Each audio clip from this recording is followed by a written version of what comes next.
Have you ever been lost looking for your marketing message and you just don't know how to create it? Well, in today's session, we have Billy Broas, and he's the author of Simple Marketing for Smart People and the founder of the Five Lightbulbs. And he's going to share with us the 5 Lightbulbs of marketing messaging that will make it clear for all of us how to create marketing messaging that sticks. Now, the first question is, what are the 5 Lightbulbs of marketing messaging? Welcome to Awakened Titans podcast with Lily Patrascu, mind-blowing conversations with influential business titans sharing how you can manifest abundance, love, joy, success through quantum awakening, quantum manifestation, quantum healing, quantum miracles, exponential business growth, and innovative products and services. Hey, Lily. Yeah, thanks for having me. Yeah, so the 5 Lightbulbs of marketing messaging, your listener can think about these as categories of messaging. So these are things, listener, as you're listening to this, do a mental audit and ask yourself, are these 5 messages showing up in my marketing material, on my website, in my emails, in my social media posts? So the first one is Lightbulb 1. And so that represents your customer's status quo. So this is where your customer is now. This is where they are experiencing a challenge. And so this is the language of empathy. You really want your customer to feel seen and heard and for them to feel understood before presenting your solution. So you might ask yourself now, am I giving voice to my Lightbulb 1? Do I even know what my customer's Lightbulb 1 is? Interesting. Tell us about Lightbulb 2. Sure. So Lightbulb 2, then, if your customer has this challenge, they are likely looking for solutions to overcome this challenge. And so you have to ask yourself, well, what are all the potential options that they might be considering? And unfortunately, there are other options besides our product or our service. And what you don't want to do is ignore those things or even bash them. It's okay to bash them, quote unquote, but if you do it in a way that just say, oh, well, that thing's not right for you, or it's not as good as we are, but to make a strong argument for why your way of doing things is better. And look, in some cases, you should be sending your prospects to those other options. It should not be the case that you're right for all people at all times. And so if you do this, you will gain a lot of trust and confidence on the part of your prospect. But assuming you are targeting people well, and these are people that you know that you can help, then you should be a good fit for them. And so that brings you from these other solutions to your solution, and that's represented by Lightbulb 3. So Lightbulb 3 represents your unique approach to solving the problem. It's not your product just yet. Your product is the spoiler alert. It's your product. It's your price. It's what they get. It's the guarantee. It's all the bonuses. That Lightbulb 4 is just a vehicle for your Lightbulb 3. So the two seem similar. I don't know if that makes sense to you, that distinction between the two, but Lightbulb 3 is your approach, your steps, your blueprint. Lightbulb 4 is just the vehicle for that approach. Thank you. Tell us more about the next light bulb. Sure. So Lightbulb 5, that's the final one, and it represents your customer's new life, as we call it. So this is where the birds are chirping and the sun is shining. And so you want to give voice to that light bulb and all 5 of these. And so the framework was really developed in the trenches. I've been the behind the scenes marketing guy to a lot of top entrepreneurs over the past decade after having my own business online. And I found that it's very easy, and I'm sure your listener, Lily, can resonate with this, to get overwhelmed by all the marketing options that are out there. All the channels that people are telling us we need to be on Facebook, you need to be on Instagram, you need to be on TikTok, email, and all the tactics that are out there. Upsells, downsells, countdown timers, funnels, the whole thing. And so in working with a lot of these business owners behind the scenes, I would see that they were really caught up in those channels and those shiny objects, but they were missing the messaging piece. And I learned through my own business that it's that messaging piece that is the biggest needle mover. You can just rewrite a headline. You might probably experience this, Lily, on your website or your landing page, and double the amount of people who are purchasing from that page. So that's where I decided to go all in on messaging. That's why I decided to go all in on messaging, and then develop this tool, this framework, to make it really easy for people to create high quality messaging, high impact messaging, but without studying for years to become a professional marketer or copywriter like I have. Thank you. How can entrepreneurs use your framework of 5 Lightbulbs of marketing messaging in order to create content that works for them in terms of bringing followers, subscribers, sales, and the right clients to them? Yeah, good question. So if your listener thinks about any place where the sale was made, so think about a past sale that you made, and it doesn't matter where it took place, it involved communication. So whether it was you speaking directly to a sales prospect, even if it was a referral, if someone spread the word about you, or like a lot of my clients using websites, landing pages, emails, Facebook ads, things like that. In all those examples, you're communicating a message. So then the question becomes, how do we create the best message possible? And I believe that the 5 Lightbulbs it's not the only way, but it's a very helpful way of doing that based on the results that we've been seeing over the years with it. And so you can use it to create all these marketing assets. So you can write a Lightbulb 3 email. You can write a Lightbulb 5 headline. So there's no specific order to use them in. I get that question a lot. You could use them sequentially, but sometimes you might run a Facebook ad that's just Lightbulb 1 and you go deeper on that. So the better takeaway is to not so much try to figure out the perfect order to put them in, but to experiment with marketing messages around these different light bulbs. And if you're like most people who have used the framework, you will be surprised by the results. Often one light bulb that you put out will really cause an impact with your audience. Thank you. Now, every single platform has its own rules.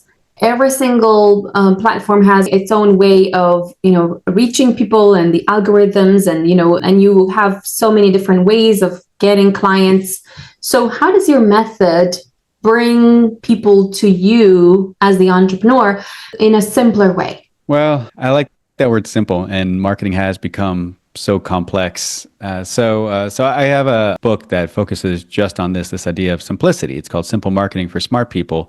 And the question that we ask in the book is, what does my customer need to believe in order to buy? So notice that is one thing. It's one question. And if you answer that question, then you can figure out everything else, what the words need to be. And then you can delve into that complexity. Then you can start fiddling with different software and tools and platforms and find ways to amplify that message.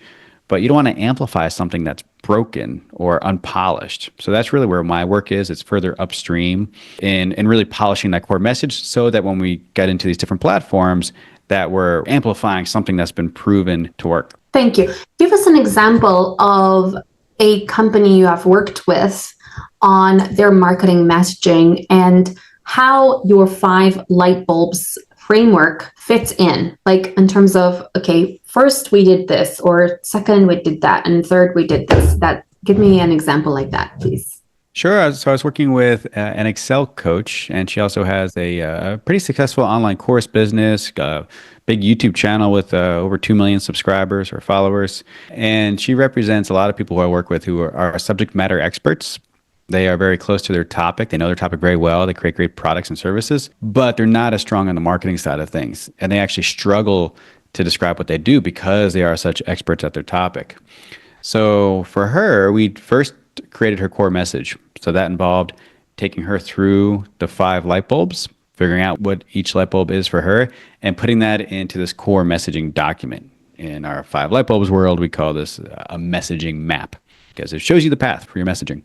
And then from there, then that's where we could then jump into, for example, we jumped into her website and we did a complete copywriting or messaging makeover using what we created in her core messaging. And because we were pulling from the same source, when we went from her website to her YouTube channel to her emails, we could be very consistent with that messaging. Just like you're consistent with your brand colors, you want to be consistent also with that persuasive message you're putting forward. And unless you centralize it ahead of time and do that part first, it's very difficult to be consistent if you're just doing it on the fly. You probably won't be. Thank you.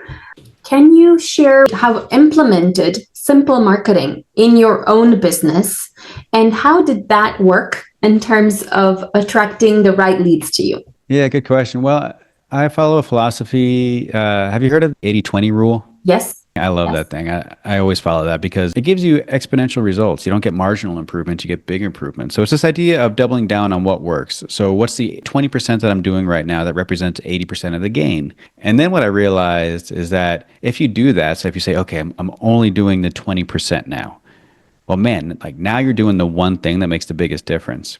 But then within that one thing, you're still going to have a number of activities. Maybe it's 15 things that you're doing. Well, there's going to be one of those things that is providing 80% of the gains. And then that one thing probably has 15. So you get this relationship where you can keep simplifying and doing less, but getting more and getting more and getting more out of it. So that's one way that I follow it. And that's for everything from content that I'm creating, finding a message that really resonates and doubling down on that, to products that we're creating and picking that one product that's doing best and pouring our resources into that. Thank you. Give us another example of a case study you worked with where you implemented simple marketing that implemented the 5 light bulbs, and how did that work for them?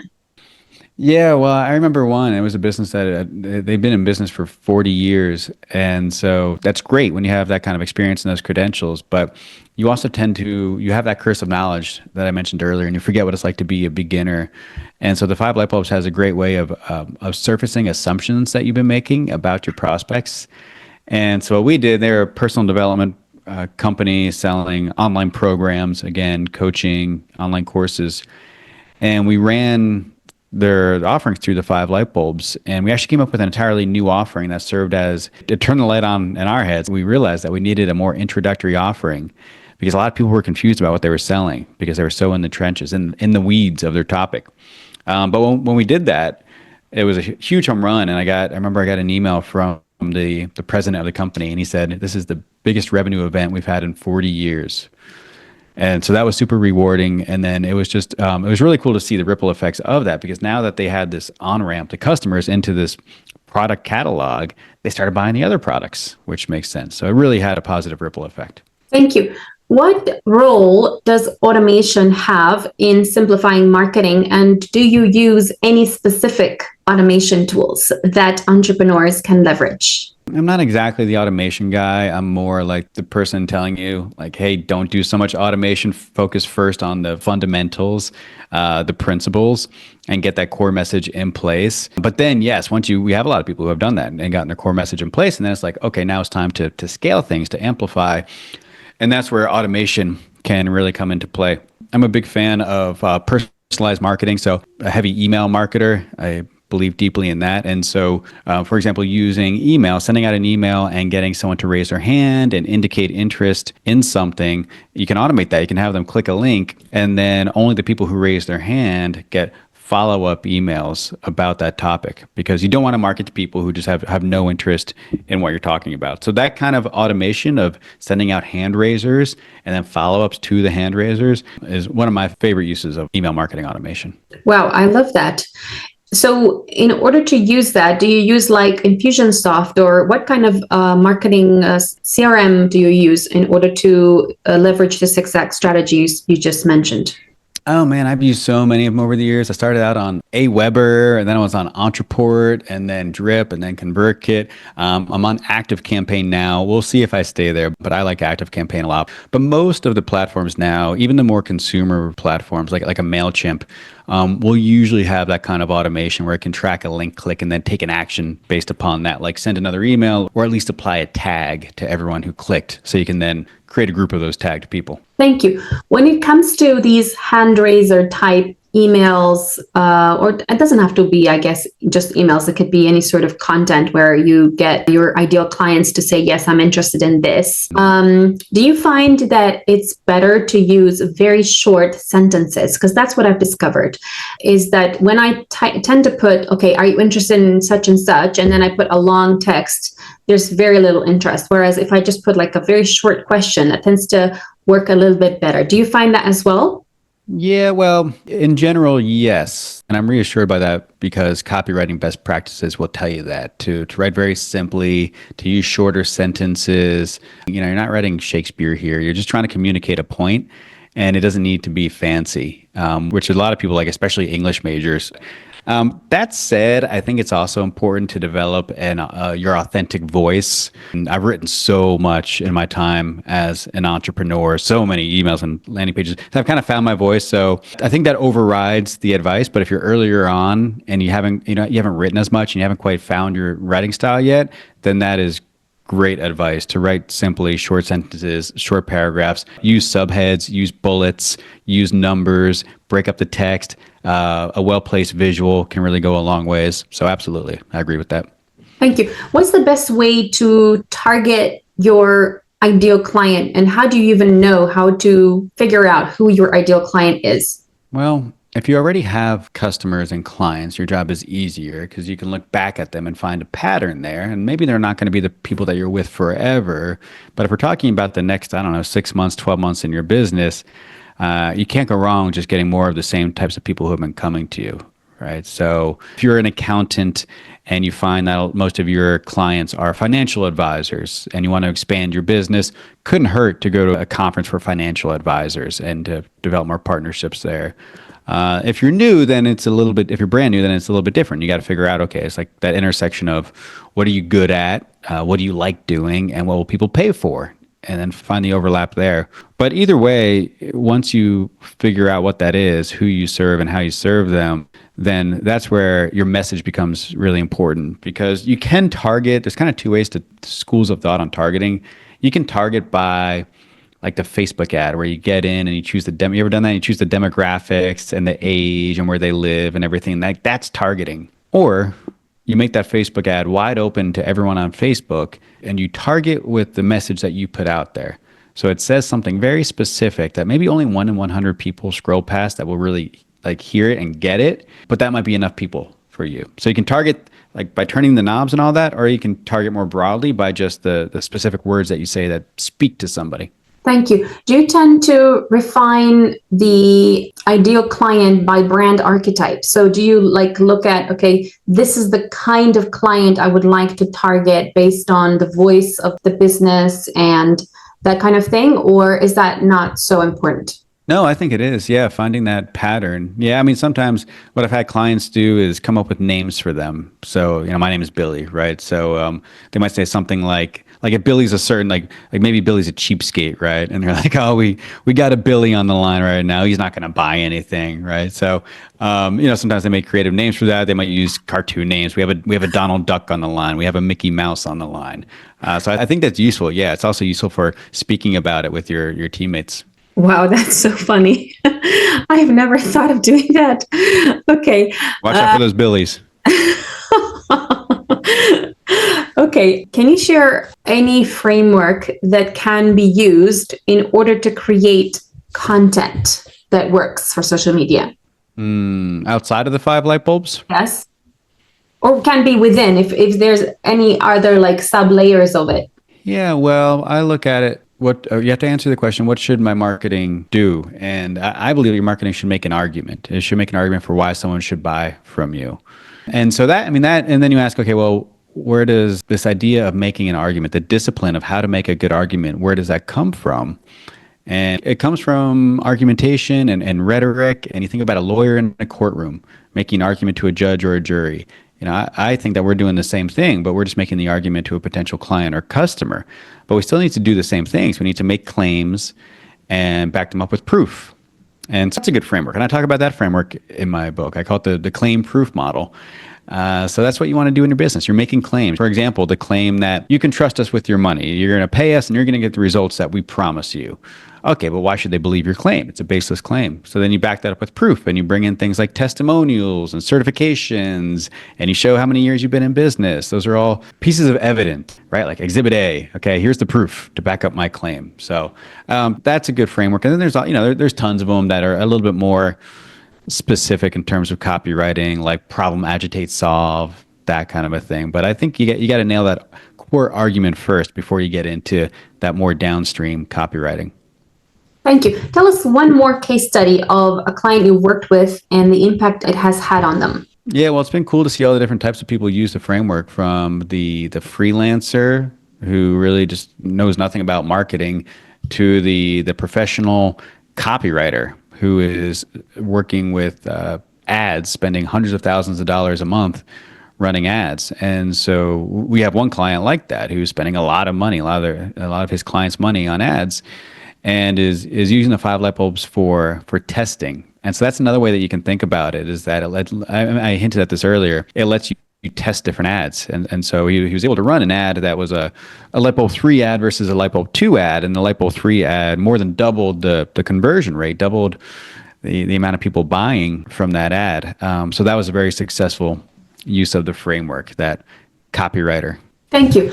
Tell us more about some of your achievements as a total, and how did the 5 Lightbulbs work in order to help your clients overall? Like, give us some examples of some stats. Okay, so let's say this client had a certain type of conversion or a certain revenue, or I don't know, something that you can tell us more about how this framework worked for other people.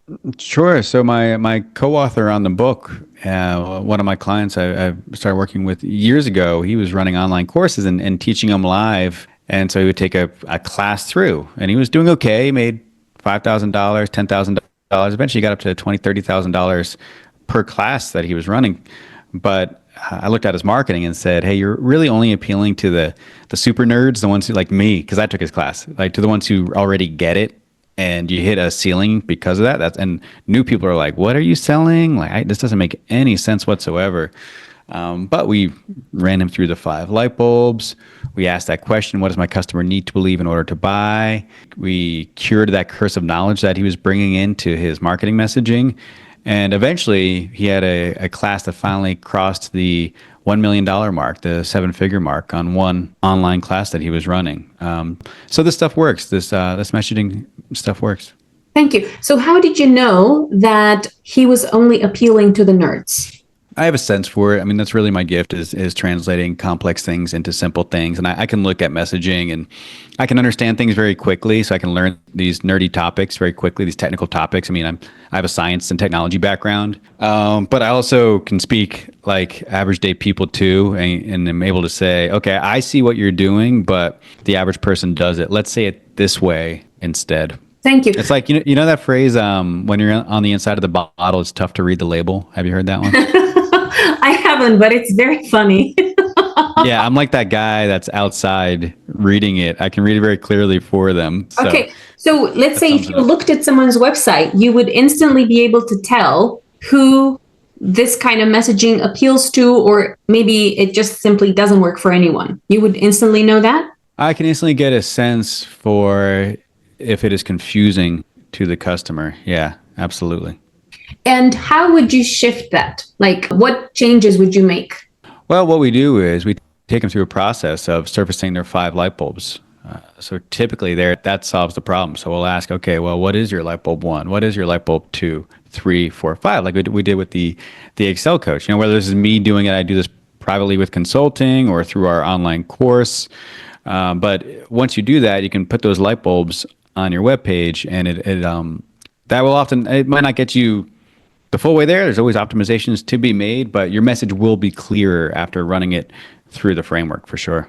Follow us for more interviews with world's most influential business titans, providing you with the insights to awaken to your full potential, so you can get paid to be yourself, find true happiness, and manifest anything you desire.